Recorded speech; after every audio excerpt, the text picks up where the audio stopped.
Mika a accordé une interview à nos confrères de Paris Match ce jeudi 30 novembre 2023 pour faire la promotion de son nouvel album Que ta tête fleurisse toujours. Un album intime puisqu'il a écrit l'une des chansons après une dispute avec son compagnon. Mika est de retour. Après des années de succès, le chanteur franco-libanais séduit toujours autant avec des titres qui font danser et chanter des foules entières. Ce vendredi 1er décembre 2023, le coach de The Voice qui va faire son grand retour va une nouvelle fois être sur le devant de la scène avec la sortie de son nouvel album Que ta tête fleurisse toujours. Un album des plus intimes et entièrement en français. Un projet qu'il mûrit depuis de longues années comme il l'a confié dans les colonnes de Télé 7 jours lundi 27 novembre 2023, si est-il quelque chose que je voulais faire depuis très longtemps. Ça arrive maintenant pour plusieurs raisons. Certaines très profondes, dark, et d'autres plus légères. Commençons par le sérieux. Cette partie francophone, française de ma vie, a pris de la place.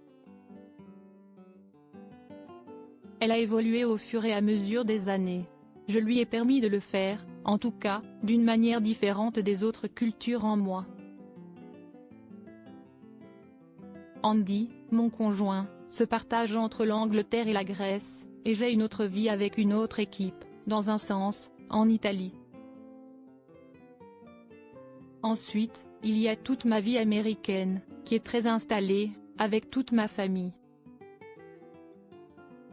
Mais la partie francophone, c'était quelque chose qui m'appartenait, à moi et à ma mère, décédée en 2021.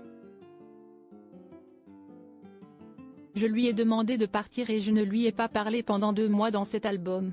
Mika propose un titre dédié à son compagnon, Andreas Dermani, dit Andy avec qui il partage sa vie depuis 19 ans. Dans Moi, Andy et Paris, il se confie sur ce triangle amoureux entre son chéri et la ville lumière. Et cela n'est pas toujours facile à gérer. Dans une interview à Paris Match dévoilée ce jeudi 30 novembre 2023, il a révélé qu'il avait écrit ce titre après une violente dispute avec son compagnon. Je parle du triangle amoureux, entre Andy, Paris et moi, commence-t-il par expliquer. Je dis que les trois ensemble, ce n'est pas possible. Andy est venu à Paris, on s'est disputé. Je lui ai demandé de partir et je ne lui ai pas parlé pendant 2 mois. Qu'est ce que je pouvais faire durant ces 2 mois? Eh bien, j'ai écrit ça.